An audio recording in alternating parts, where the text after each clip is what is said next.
Welcome. Today we are looking at factorising the non-monic quadratic equations. So following on with the monics. Now this process is very similar. We've just got an extra step in the middle. So the non-monic means that our a value is greater than 1. Which I'll put down below. So the way that we're going to do this is splitting the middle term, which is very, as I said, it's what we did when we did monic quadratic equations. So starting us off, we're going to identify what are our a, b, and c values. So a being the coefficient of our x squared, b being the coefficient of our x, and c being our constant. We then need to track what is our AC, what is our plus b. So AC 2 times 6 is 12, plus b is 7.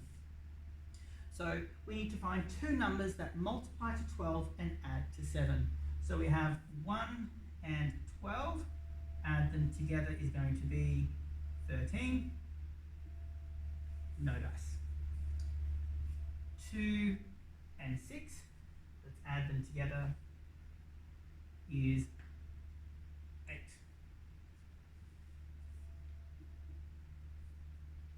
3 and 4, 7. So we're in a good place. So we want to split our 7x into 3x and 4x. So it doesn't matter which order we go in, it will always work out.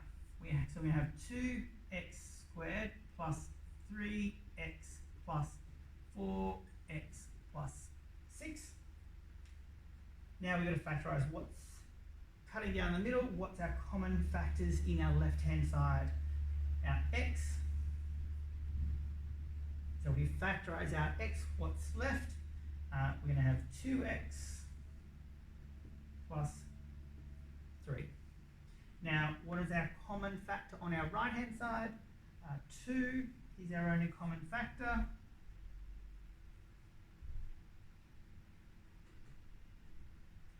Dividing 4x by 2 is going to give us 2x. Dividing 6 by 2 is going to give us 3. We now have a common factor of 2x plus 3. And what's left is x plus 2. Our second example, moving into some negatives, just to make it a bit more fun. Our a value is 15. B value, we have one lot of x. And our c value is our negative, so c equals negative 2. So AC has to equal negative 30, and our plus b has to equal 1. So if we are multiplying to get a negative number, one of our numbers has to be negative, and one of our numbers has to be positive. Otherwise, there's no way to get a negative number. And we have to add to a positive number. So if we're going to add two numbers together and get a positive number, one is negative, one is positive, it means the bigger number has to be positive. Because if the bigger number was negative, our result would be negative. So in terms of our factors, we could have 30 and 1. So we said the bigger number would have to be positive, the smaller number would have to be negative. That will give us then 29 adding them together. So what else have we got? 30, 5, 6 is a 30, so we could say, well, the bigger number has to be positive, so 6 and then negative 5. Negative 5 and 6 is 1. We're on track. So splitting out this middle term, 15x squared minus 5x plus 6x minus 2. So minus 5x plus 6x equals 1x. So how can we factorise? We could pull 5 and x out. What's left? So 15 divided by 5 is 3. X squared divided by x is x. Negative 5x divided by 5 is, negative 1. So it's negative 5x divided by 5x, negative 1. So now we've got plus 6x minus 2. So our common factor, all we have here is a positive 2 to factorise out. So 6x divided by 2 is 3x, 2x divided by 2 is minus 1. We now have a common factor of 3x minus 1. And then when we factorise these terms out,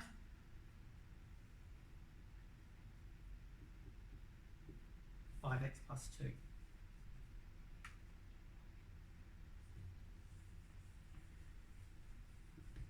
Let's move into two negatives. So we've got, once again, a equals 6, b equals negative 13, c equals negative 5. So AC is 6 times negative 5, which is negative 30, and adding to negative 13. So we need two numbers that are going to multiply to a negative number. So we need to have one negative and one positive. That's the only way that that's going to work. But we've got to get to a negative number. So to get to a negative number, it means our negative is going to be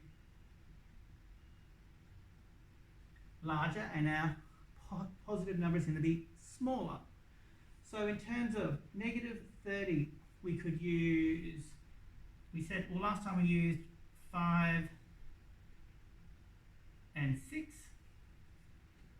So negative 6 and 5, that's going to give us a negative 1. What else can we use? What about 2 and 15? So our larger has to be negative. Negative 15 plus 2 is negative 13. So splitting our middle term. So we have 6x squared minus 15x plus 2x minus 5. Factorise our left side. Common factors here. Between the 15 and the 6 we have a 3. And then we have an x. So then we're left with 6x squared divided by 3x, 2x minus 5. And here we've only got 2x, but there's nothing we can factorise out. So all we can really factorise is a 1. So we just write out plus 1. And we already have a matching term to factorise out a second time. So we can now pull this out the front, 2x minus 5, and then what's left? 3x plus 1.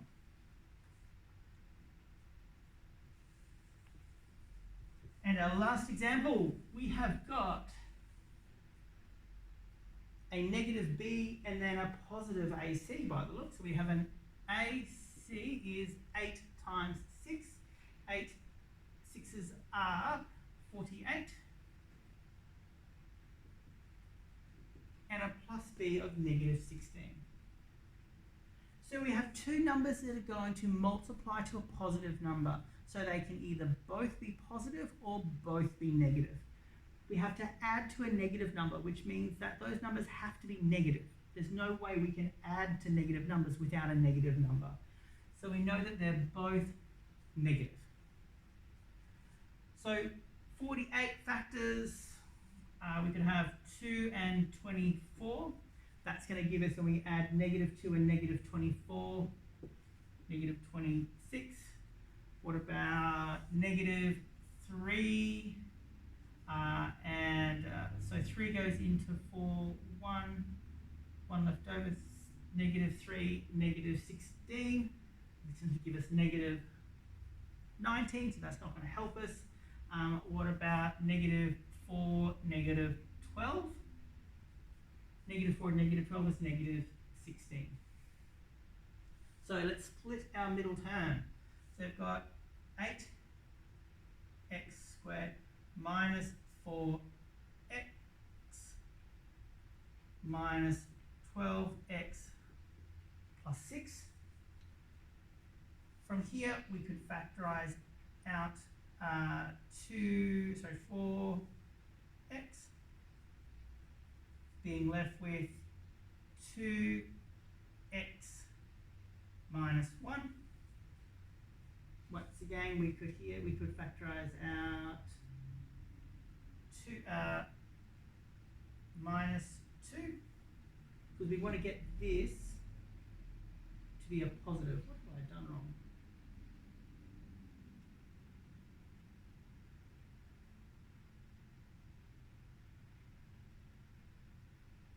Oh, sorry, minus 6 out.